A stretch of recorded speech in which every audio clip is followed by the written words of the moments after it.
제가 가진 성경으로는 신약성경 303쪽에 있습니다. 갈라디아서 2장 우리 11절로 우리 16절까지 말씀을 한 절씩 교독하고 마지막 16절은 우리 합독합니다. 11절입니다. 게바가 안디옥에 이르렀을 때에 책망받을 일이 있기로 내가 그를 대면하여 책망하였노라.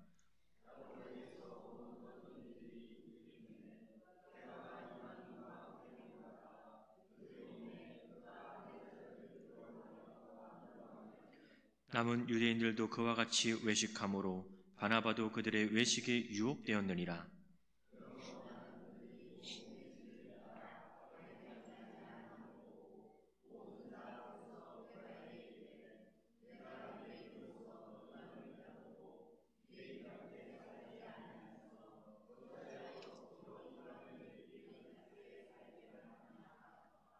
우리는 본래 유대인이요 이방 죄인이 아니로되 사람이 의롭게 되는 것은 율법의 행위로 말미암이 아니요 오직 예수 그리스도를 믿음으로 말미암은 줄 알므로 우리도 그 예수를 믿나니 이는 우리가 율법의 행위로서가 아니고 그리스도를 믿음으로써 의롭다함을 얻으려 함이라.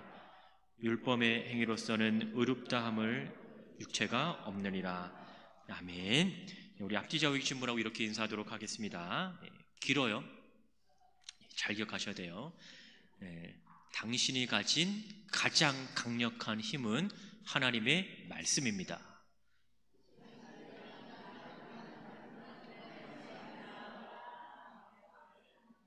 이제 다른 분을 향해서 또 인사하도록 하겠습니다. 당신이 가진 가장 강력한 힘은 하나님의 말씀입니다.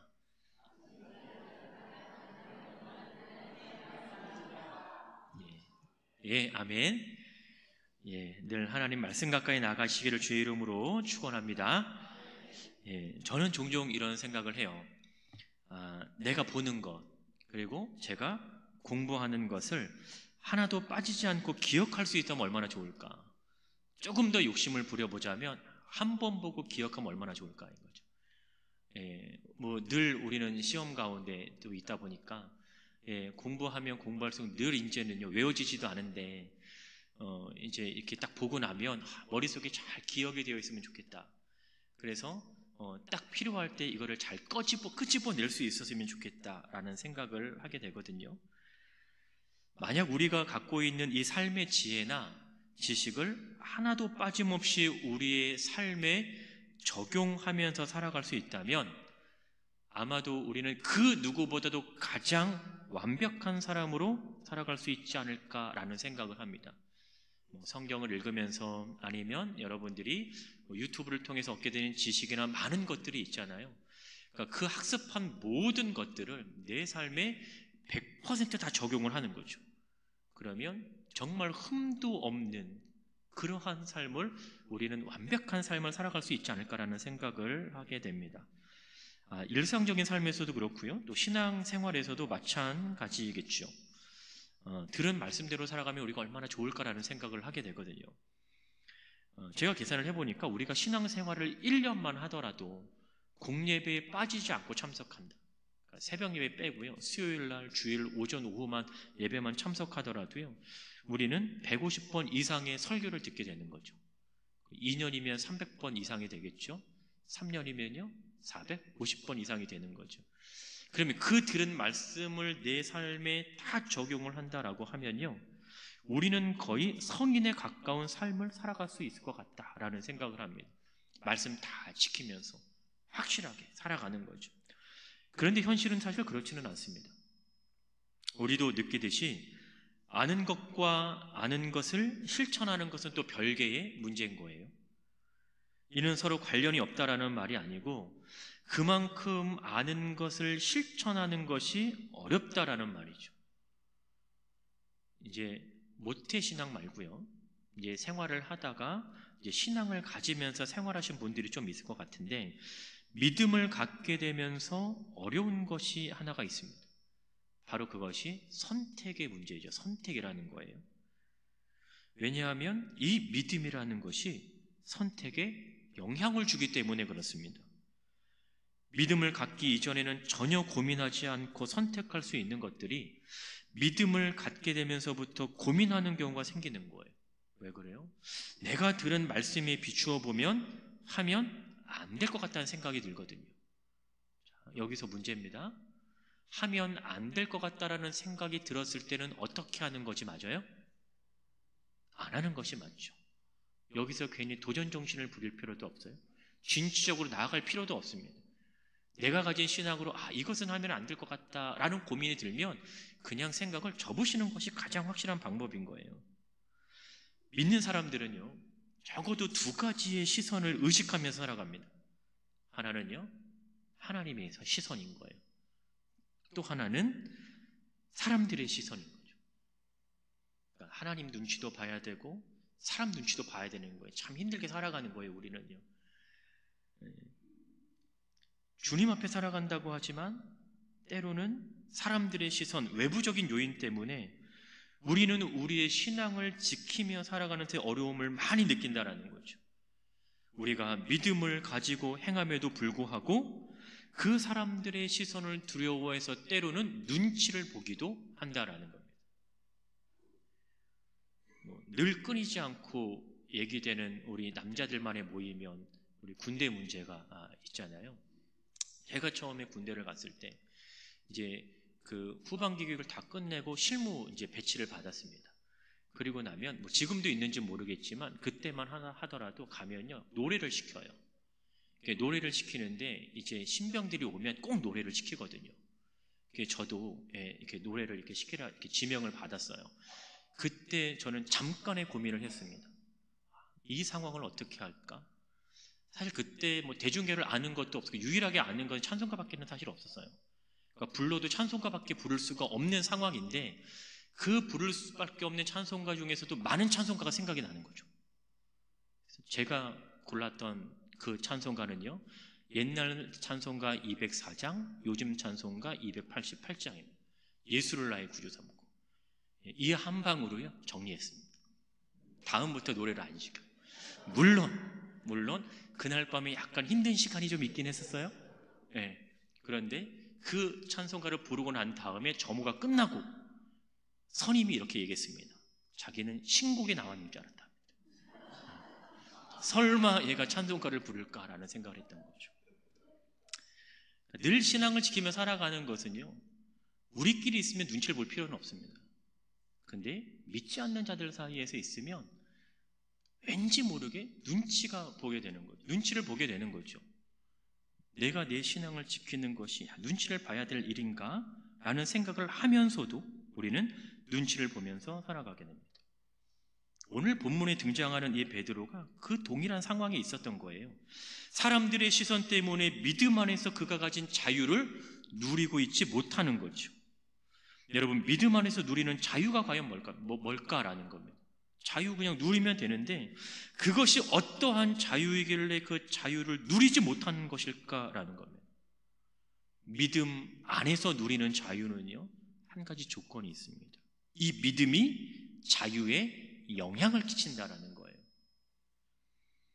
이방 교회였던 이 갈라디아에 있는 교회들이 직면했던 문제가 바로 무엇이었냐면 교회 안에 거짓 복음이 들어오기 시작했습니다. 거짓된 복음, 즉 복음이 아닌 것이 마치 복음인 듯이 위장하고 들어와서 사람들에게 영향을 끼치는 거죠. 복음으로 위장된 거짓인 거예요. 갈라디아서에서는 이런 거짓된 복음을 다르게 표현하고 있는데 바울은 이것을 다른 복음이라고 얘기합니다. 여기서 다르다라고 하는 것은 종류가 다르다라는 것을 의미하는 것이 아니고요, 거짓되다라는 것을 얘기를 하는 거예요. 여러분, 갈라디아서 1장 6절부터 9절까지 보시면 이 다른 복음이라고 하는 거에 대해서 계속해서 4번이나 언급이 되고 있어요. 바울은 이 다른 복음에서도 단호하게 얘기합니다. 갈라디아서 1장 7절 보시면 다른 복음은 어떻게 했다? 없다라는 거예요. 우리에게 있어서 복음은 오직 예수 그리스도의 복음밖에 없다라는 거예요. 다른 복음은 우리에게 아예 없다라는 거예요. 그럼 여기서 다른 복음은 유대인들이 말하는 유대주의적인 율법인 거죠. 그들의 주장은 이러했어요. 율법을 행함으로써 구원을 얻을 수 있다라는 거예요. 그러니까 이러한 유대주의적 율법주의자들의 이 주장은요, 믿음으로 말미암아 구원을 얻는다라고 가르침을 받았던 이 이방 그리스도인들에게 영향을 미치게 되고 그들은 큰 혼란에 빠지기 시작한 거죠. 왜요? 이들은 바울에게 그렇게 배우지 않았거든요. 바울은 오직 믿음으로인 거예요. 오직 하나님의 은혜로 말미암아 우리가 구원을 받는다 이렇게 배웠는데 이 유대주의적 율법주의자들이 나와서 아니다라는 거죠. 오직은 아니고 행함으로. 갈라디아에서 바울이 전한 복음은요, 율법을 행함으로가 아니라 오직 예수 그리스도를 믿음으로 말미암는 구원이라는 거예요. 이것이 그가 전한 복음의 핵심인 거죠. 그러니까 당연히 이러한 바울이 전한 복음은 유대 율법주의자들이 전한 복음과 부딪힐 수밖에 없는 겁니다. 복음과 율법의 대립이 늘 생겨나는 거예요. 근데 이 복음과 율법의 대립은 예수님의 사역 중에서도 늘 발견되는 현상이었습니다. 유대인들은 예수님의 사역을 늘 율법을 기준으로 해서 평가합니다. 율법을 어기는 행동을 늘 정죄하기 시작을 했어요. 그래서 이렇게 율법과 복음은 늘 좁혀질 수 없는 간격을 유지하고 있었습니다. 오늘 본문이 바로 이러한 배경을 가지고 있는 거예요.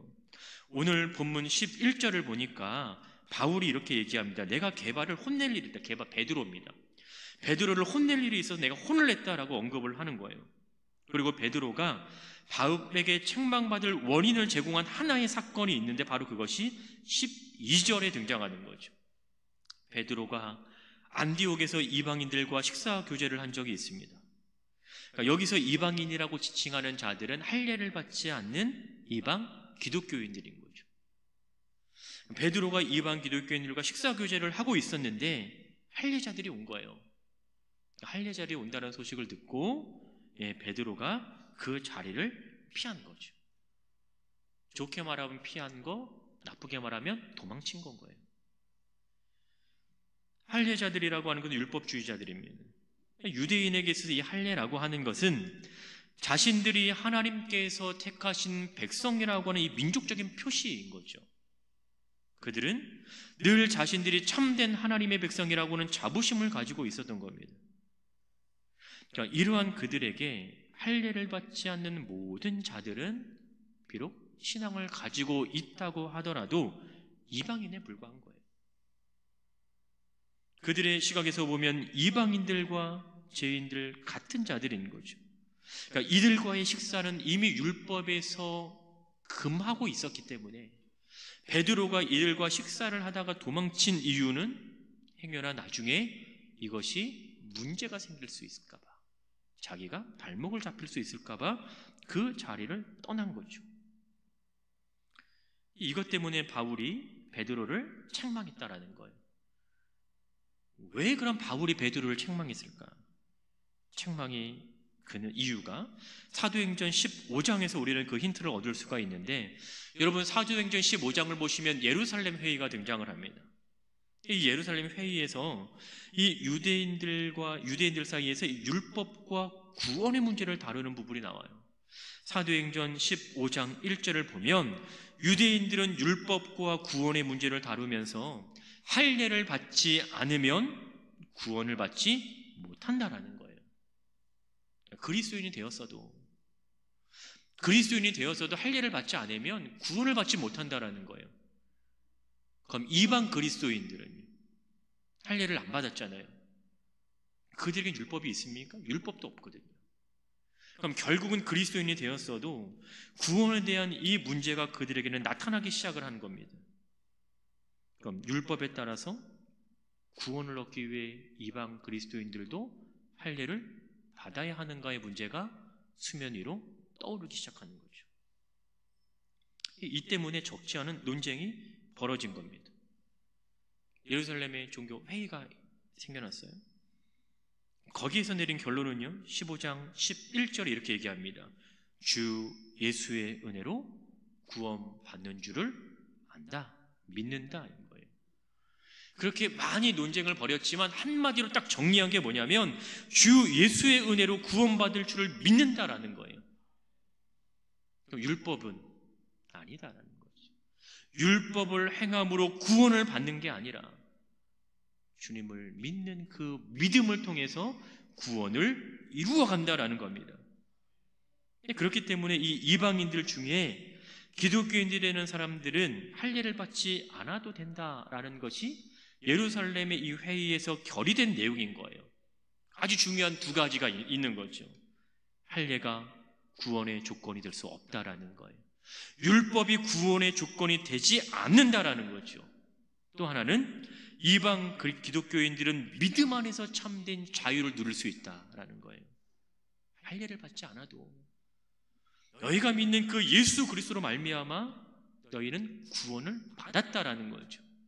참된 믿음 안에서 너희는 자유하다라는 거예요. 이것이 오늘 본문 14절에서 말하고 있는 이 복음의 진리라는 거죠. 이 복음의 진리를 따르는 것은요, 말씀을 따르는 것이지 율법을 따르는 것이 아니라는 거예요. 이 복음의 진리에 비추어 본다면 이 베드로의 행동은 믿음 안에서 얻게 된 그 자유를 잃어버린 거예요. 충분히 믿음 안에서 자유를 누릴 수 있음에도 불구하고 그 자유를 포기하고 그 자리를 떠나버린 것이죠. 복음의 진리를 따르지 못하는 모습을 보여주고 있습니다. 말씀의 시선으로 행동하는 것이 아니고요, 율법의 시선으로 그는 행동하였던 거예요. 근데 오늘 본문 보시면 이러한 문제는 단순히 베드로에게만 일어난 것이 아니라는 거죠. 13절 보시면요, 남은 유대인들도 그와 같이 외식함으로 바나바도 그들의 외식에 유혹되었다라고 얘기합니다. 이것은 베드로의 행동이 초대교회에 큰 영향을 끼치고 있다라는 것을 보여주는 거예요. 다르게 표현하면 베드로는 영향력을 가지고 있었던 사람이라는 것을 알게 해주는 거죠. 단순히 그의 실수가 자신뿐만 아니라 함께했던 모든 사람들에게도 영향을 끼치고 있다라고 하는 것. 여러분, 믿음을 가지고 살아가는 이 우리의 모습은요, 늘 믿지 않는 사람들에게 대해서는 호기심의 대상입니다. 관심의 대상이 되는 거예요. 우리가 어떻게 하느냐에 따라서 저 사람들은 늘 우리를 주목하고 주시하고 있다라고 하는 것이죠.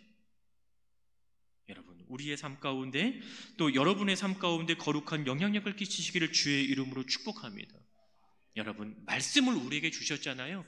믿음을 우리에게 주셨잖아요. 은혜로 우리를 구원하셨잖아요. 그러면 그 거룩한 영향력을 끼칠 수 있어야 되죠. 사람의 시선을 두려워하는 것이 아니고요, 세상의 시선을 두려워하는 것이 아니라 율법의 잣대로 우리의 모습을 보는 것이 아니라 오직 하나, 하나님의 말씀, 믿음으로, 이것이 우리가 이 땅에서 그리스도인으로 살아갈 수 있는 근거이고 힘이 될 줄을 믿습니다. 여러분, 바울이 지금까지 외쳤던 것이 바로 이건 거예요. 예수 그리스도로 말미암아 구원을 얻는다. 예수 그리스도로 말미암아 너희는 믿음 안에서 참된 자유를 얻었다라는 거예요. 이 복음의 진리를 너희는 따라가고 있다라는 겁니다. 그런데 베드로의 소식을 들었을 때 그의 심정은 어떠했겠습니까? 베드로가 보여준 행동은요, 복음의 진리를 따라가지 못하였던 거예요. 그래서 바울은 베드로를 책망할 수밖에 없었다라는 것이죠. 여러분, 유대인들이 율법을 강조한다라는 이 말은요, 행위를 통해서 자신들의 의의를 드러낸다라는 거예요. 우리는 적어도 이만큼 행하고 있다라는 거죠. 우리는 적어도 이렇게 율법을 지키며 살아가고 있다라는 거예요. 율법이 없는 너희들은, 율법을 지키지 못하고 살아가는 그럼 너희들은, 적어도 우리는 율법이 없는 너희들과는 다르다라는 거죠. 그러니까 이 말은 율법을 지키며 살아가고 있는 그 자신들의 행위가 결국은 본인들의 의를 드러내는 그 수단으로밖에는 여겨지지 않는 겁니다. 근데 바울은 뭐라고 얘기해요? 모든 자들이 하나님 안에 은혜가 필요한 사람이다라는 거예요. 모든 사람들이 다 죄인이라고 얘기를 하는 거죠. 모두가 죄 아래 있으면 모두가 다 하나님의 은혜가 필요한 자들인 겁니다. 소위 말해서 율법을 613개라고 얘기하는데요, 더 많죠. 관수법도 있으니까. 이 613개나 되는 율법을 지키려고 했다면 얼마나 그들의 생활이 엄격했을 것 같아요. 정말 철저했겠죠. 그러니까 율법을 지키는 것 자체를 뭐라고 하는 게 아닌 거예요. 율법을 정말 잘 지키며 살아갈 수 있으면 정말 좋죠. 율법이 나쁘다라는 것을 얘기하는 것이 아닌 거예요. 율법에서 하지 말라고 하는 건 하지 않으면 되고요, 하라는 것을 하면서 살아간다라고 하면 정말 사람들에게 영향을 끼치며 살아갈 거예요. 그런데 우리가 가진 한계가 있다라는 거죠. 결국 그들이 얘기하고자 하는 것은 자신들이 하나님 앞에서 의롭다라는 것을 나타내는 수단으로 이 율법을 사용하는 겁니다. 율법을 지키지 못하는 사람들을 자신들이 가지고 있는 그 기준으로 판단을 하고 정죄를 하는 거예요. 점점 율법에 매여 있는 그들의 삶을 우리가 보게 되는 것이죠. 물론 지켰을 때에는 안정감이 있겠죠. 그러면 지키지 못했을 때에는요, 안정감을 누릴 수 있을까요? 그렇지 못하겠죠. 늘 하루하루 천국과 지옥을 오가는 심정으로 아마 살아갈 수 있을 것 같기도 해요.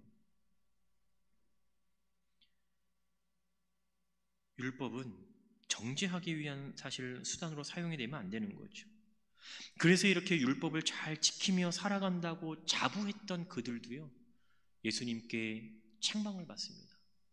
외식하는 자는. 우리는 누구나 자유를 가지고 있습니다. 이 자리에 앉아 계신 모든 성도 여러분들도요, 자유가 다 있어요. 자유 없는 사람 아무도 없습니다. 그렇다면 육신의 자유함을 우리는 얘기하겠지만 예수로 말미암은 자유함은 우리가 누리고 있는가? 믿음 안에서 우리가 참된 자유함을 가지고 있는가? 어디에 가더라도, 누구를 만나더라도, 무엇을 행하더라도 내가 가진 그 믿음을 보일 수 있는 그 자유가 있는가? 그 자유를 여러분 드러내며 우리가 살아가고 있는가? 모든 것이 주님께 속해 있기 때문에 여러분, 세상 속에서 우리가 그리스도인으로 살아가기 위해서는 믿음에 참된 자유함이 있어야 됨을 우리는 믿어야 되는 거죠. 우리를 자유케 하신 그 예수 그리스도, 우리를 자유케 하신 그 주님의 보혈로 말미암아 우리는 참된 자유함을 누리며 살아가야 하는 것이죠. 여러분, 우리가 믿음의 자유함, 이 복음의 진리를 따라가기 위해서는 바른 신앙 안에 있어야 되죠. 바른 것을 알아야 되고요, 바른 가르침을 받아야 합니다. 바른 가르침이 있다면 그 바른 가르침대로 따라 살아가야 하는 것이죠. 우리는 수없이 많은 설교를 들으면서, 이 말씀을 들으면서, 요즘에는 교회에서만 또 말씀을 들을 수 있는 것이 아니잖아요. 아까 오전에 소개해드렸던 여러분 갖고 계신 핸드폰, 클릭 몇 번만 하면 정말 많은 설교들을 우리가 들을 수 있습니다. 이번 주에 내가 몇 개의 설교를 들었느냐가 중요한 게 아니라 오늘도 나는 하나님의 말씀에 순종하며 살아가고 있는가? 오늘도 나는 그 하나님의 말씀에 의지하며 살아가고 있는가? 오늘도 그 하나님의 말씀을 따라가고 있는가? 믿음의 삶을 살아가고 있는가가 너무나 중요한 문제인 거죠. 상황에 따라서 내가 그리스도인 되기를 주저하는 것이 아니라 우리는 언제나 그리스도인으로 살아가야 한다는 것입니다. 베드로는 믿음이 없었을까요? 베드로는 구원에서 벗어난 사람이었을까요? 아니죠. 베드로는 예루살렘 교회에 파송받은 사람입니다. 신앙도 있었고요, 복음도 알았었고, 예수 그리스도를 구주로 고백했지만 유대인이었던 베드로 역시도 율법을 의식하게 되므로 복음의 진리를 따라가지 못하였던 거죠. 여러분, 갈라디아서 2장 20절은 우리가 참된 자유를 누릴 수 있는 이유를 설명을 하고 있습니다. 성경 보시면 갈라디아서 2장 20절인데요. 우리 한번 다 같이 좀 한번 읽어볼까요? 시작. 내가 그리스도와 함께 십자가에 못 박혔나니 그런즉 이제는 내가 사는 것이 아니요 오직 내 안에 그리스도께서 사시는 것이라. 이제 내가 육체 가운데 사는 것은 나를 사랑하사 나를 위하여 자기 자신을 버리신 하나님의 아들을 믿는 믿음 안에서 사는 것이라. 아멘. 여러분, 이 긴 이 한 구절 속에서 우리가 기억해야 되는 단어가 두 개가 있습니다. 하나는 함께라는 단어이고요, 다른 하나는요 안에라는 거예요. 함께와 안에, 이 두 가지만 기억하면 좋겠습니다. 그리스도께서 나와 함께 하심으로 나는 그분 안에 거한다라는 거예요. 그리스도께서 여러분과 함께 하심으로 여러분은 주님 안에 거하고 있다라는 것이죠. 우리를 위해 십자가에 피 흘려 돌아가신 예수 그리스도, 우리 안에 사는 예수 그리스도, 지금도 역사하시는 그 예수 그리스도로 말미암아 우리는 참된 자유함을 누릴 수 있는 것입니다. 이것이 복음의 진리잖아요. 이것이 복음이 가리키는 내용입니다. 여러분, 16절 다시 보십시오. 사람이 의롭게 되는 것은 다른 것을 얘기하지 않아요. 오직 예수 그리스도를 믿음으로 말미암은 줄 안다. 사람이 의롭게 되는 것은 다른 것은 없다. 오직 예수 그리스도 외에는 그 어느 것도 제시되지 않고 있다. 제시될 수도 없고요, 제시할 수도 없다라는 거죠. 여러분은 하나님을 얼마나 알고 계십니까? 여러분 예수 그리스도를 얼마나 알고 계세요? 지식적으로만 여러분 우리가 알고 있지는 않은지 한번 생각을 또 해볼 필요가 있습니다. 여러분, 만약에 우리가 지식적으로 아는 하나님을 여러분은 그럼 또 얼마나 신뢰하며 따라가고 있습니까? 알고 있는 전부, 알고 있는 만큼, 그럼 그만큼 하나님을 신뢰하며 따라갑니까? 근데 지식적으로 아는 이 하나님은 한계가 있어요. 하나님에 대한 한계가 아니라 내 자신에 대한 한계죠. 지식적으로 하나님을 아는 것의 한계는요, 내가 이해할 수 있는 범위 안에서만 하나님을 알 수 있다는 거예요. 내가 이해하는 범주 안에서만 하나님을 따라갈 수 있다는 것이죠. 우리가 머리로만 하나님을 안다면 우리는 믿음을 가지고 있다고 하더라도 결코 자유할 수 없습니다. 우리는 믿음으로 하나님을 알아가야 됩니다. 믿음을 통해서 깨닫게 하시는 그 하나님을 우리는 신뢰하며 나아가야 합니다. 나의 계산, 내가 가진 이성과 논리적 사고 등의 모든 것들을 다 배제하고 우리가 하나님을 따라가는 거죠. 믿음으로 하나님을 알 수 있을 때 우리는 믿음 가운데 참된 자유를 얻을 수 있다라는 겁니다. 복음의 진리를 따라가시길 주의 이름으로 축복합니다. 여러분, 복음의 진리를 잃어버리지 않기를 주의 이름으로 축복합니다.